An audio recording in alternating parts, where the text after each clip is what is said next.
This is Rob Tebbutt for Boxing Social in association with Betfred. Delighted, as always, to be joined by the president of the WBC, Mr. Mauricio Sulaiman. How are you, Mauricio? Nice to see you. Nice to see you, Rob. Thank you so very much. I'm doing very well. Thank you. Excellent. As I understand it, we're on a little bit of a time schedule today, so we'll make it very quick. The WBC Bridgerweight title has been announced in the last week. We've been waiting for it for a period of time, probably a couple of months now since the convention, or 2 or 3 months. Just tell us a little bit about the Bridgerweight division. This is a situation that has been studied for several years. As we explained it during the convention and after some interviews, we had a working study, several requests that have been coming over the years. And we finalized the process, and having the fact that 85% of the champions before in the 20th century way below 224. And only one champion in this century, since 2000, only one champion of the world weighed underneath 224 in the heavyweight division. We have spoken to many fighters, and the fact is that heavyweight champions are 230, 240, 250. Right now, Fury is at 270 or over. And there are many fighters in the lower heavyweight universe that are also uncomfortable for the big heavyweights. And sometimes those matches are not made due to those scenarios. Too much advantage of weight, and also the difference in height, and that's a fact that has been happening. And we have spoken to promoters and managers and fighters, and we believe that there's a good space between 200 pounds and 224, which is 16 stone. That's why we put it at 224, and we are very much convinced that there's a great opportunity for great activity in that area of weight. Mauricio, what happened between, because the last time we spoke, when we caught up about this, obviously we've spoken about it several times before, but you mentioned about bringing the cruiserweight limit back to 190. Now, Tony Bellew said that that's something that he was behind. Obviously, he was part of the committee with the WBC. Now, as I understand it, that's not the case. The cruiserweight division is going to stay at 200 pounds. Is that right? Yes, we're going to do eventual changes, because to bring two drastic changes like this would have been much more complicated. We have Ilunga Macabo as the world champion. He's preparing for his title defense, and he has been fighting in 200 for quite some time.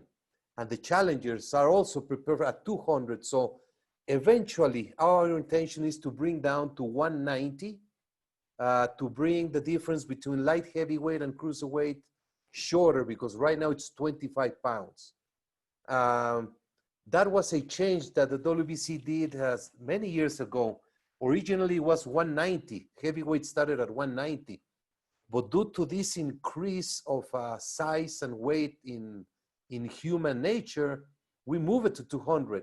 But now with this new weight category, we will see maybe in 6 months, 1 year, after we settle down this division, we're going to try to move the cruiserweight down to 190.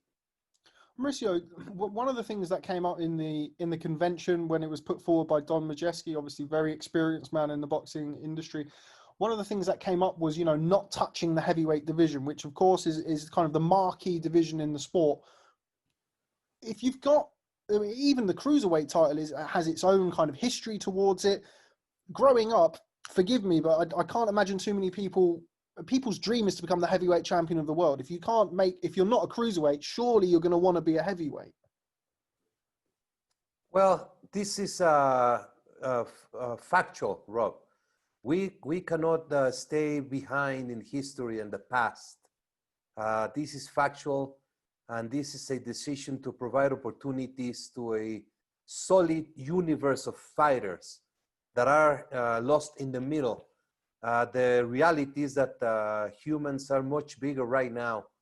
As we explained in a press release, in 1909, the heavyweight champion of the world, weighed 168 pounds, a current super middleweight. And then Jack Dempsey was 180, Jack Johnson 190, Joe Louis 185. So this is factual.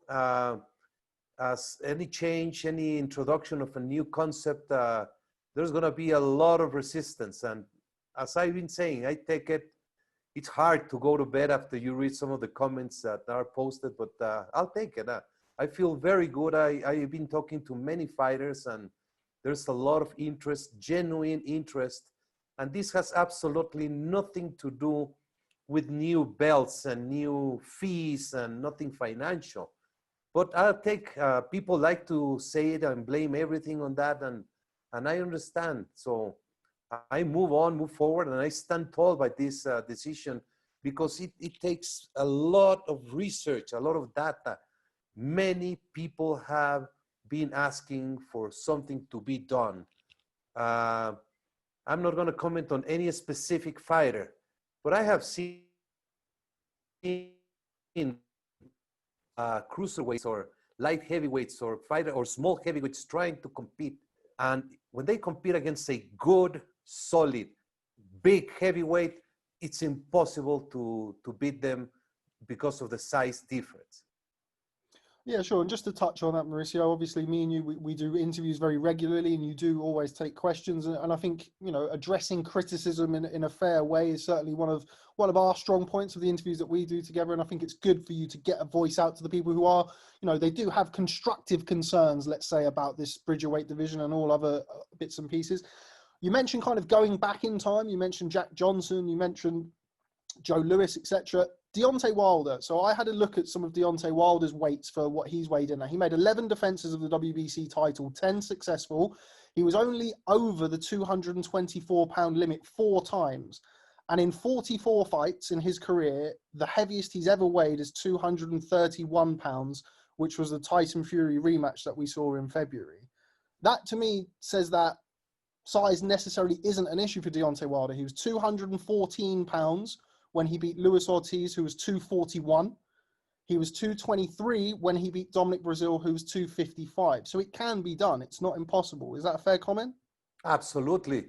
Deontay Wilder is, of course, an exception, a unique case, a great, great fighter. 5 years WBC champion, but he's the only heavyweight champion in the 21st century below 224, only 1 out of 10. So I understand, and Povetkin at 225, I think he fought White, knocked him out at 250. So the power is there, and absolutely it is something that exemptions are clearly. All Bridgerweight rated fighters are eligible to fight for the heavyweight championship. It is not any, that's one special condition that we have. If you are in Bridgerweight, you can challenge for the heavyweight. I understand. Wilder, tremendous power. He's got the biggest record of knockout in history. So he's a true exception, but we don't look at one case. We had Primo Carnera, 270 back in the 40s, 50s. So that's an exemption. So if we were to rule by Primo Carnera, the whole century of champions, then all the data goes out the window.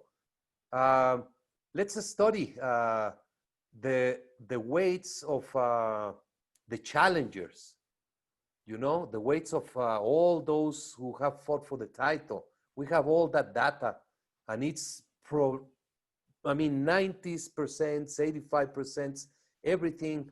And this is something that usually people should get excited about.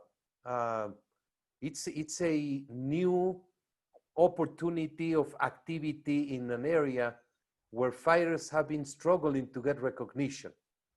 Usyk, Holyfield, great cruiserweights. So let's see, we're gonna follow it with great interest, and I'm enthused about it. And we're pushing forward. We're very excited about it. You mentioned Evander Holyfield. I appreciate he's not been a champion in the 21st century, but he is very much what I would consider a modern fighter. He bridged that gap from cruiserweight to heavyweight, and he even did it from 190, not the 200-pound limit. Now, when he boxed Buster Douglas to win the world title, he gave up 38 pounds in weight. When he boxed George Foreman, he gave up 49 pounds in weight. George Foreman is an all-time great Hall of Fame heavyweight. It can be done. I guess the question is from... Yes, Rob, it can be done, but Buster Douglas was overeaten. He came out to that fight extremely overweight, without a shape. Okay, I take that one. George Foreman was a 44-year-old man who then eventually knocked out Michael Moorer. But Holyfield is a Hall of Famer, a legendary.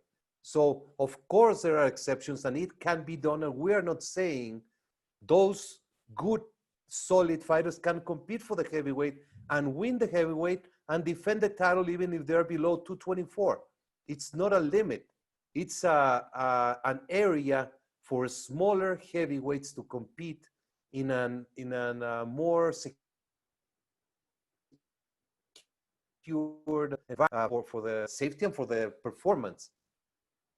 Just while we're on Evander Holyfield, Riddick Bowe was 246 pounds when Evander Holyfield beat him. Absolutely, and that was a great fight.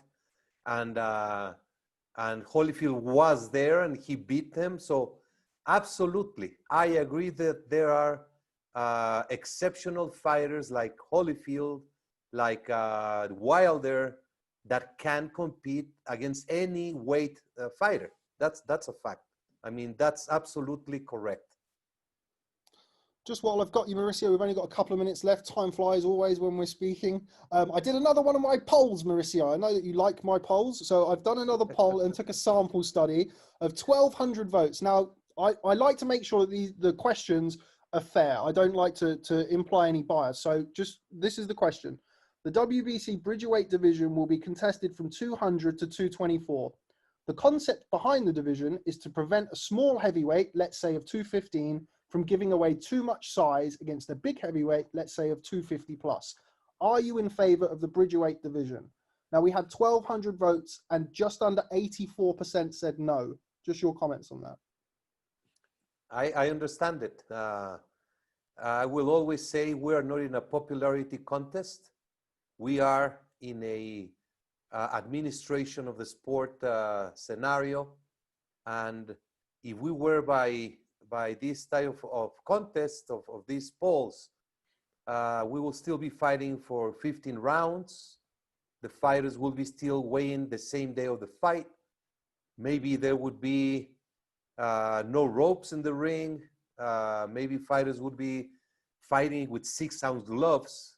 I mean, I understand it. And when I see the NFL Super Bowl, and I see when they announce the commissioner, the whole stadium boos. So I understand where my position is in the sport. It's not for me, it's for the sport, it's for the boxers. So I feel at absolute ease, because when I talk to the members of the boxing community, which are involved and have to do with these decisions, everyone, or mostly everyone, is in favor. Okay, Mauricio, I've only got 1 minute left. So my final question is, the last time we spoke about the Bridgerweight title, we spoke about other governing bodies potentially joining and potentially following suit. Have you had any indication from the WBA, the IBF, the WBO that they will follow suit and implement this new division? I have not had communication about this matter. I have just had communication in a personal level in the past few months. And I do not want to make this a issue where there could be a discrepancy. So if they want to move and accept it and promote it, it's perfect. Hopefully they will accept it. If they do not, I accept it and I respect it. So I don't want to push or to be seen as I'm pushing towards something. They might want to wait and see how it goes on, and we'll see. In my opinion, it would be good to have all of the governing bodies on the same page. Do you agree with that? In everything, in every single topic, it would be great that we are all in the same page. And we always try to do that. I believe Mr. Valcárcel, Daryl, they have good intentions of collaborating, but every organization has their own board, their own rules, and their autonomy. So that's not an easy matter to address in so many different differences that we have in rules and procedures. I'm going to try and get hold of Gilberto Mendoza. Mauricio, always a pleasure, my friend. Thanks very much for speaking to Boxing Social. A bit of a quick one today. We'll catch up again in another few days or next week or something. Always a pleasure. Thanks very much for taking my questions and answering our poll, as always. Thank you very much. Look forward to catching up with you soon. Thank you very much, Rob. Take care. God bless. Thanks, Mauricio. Bye-bye.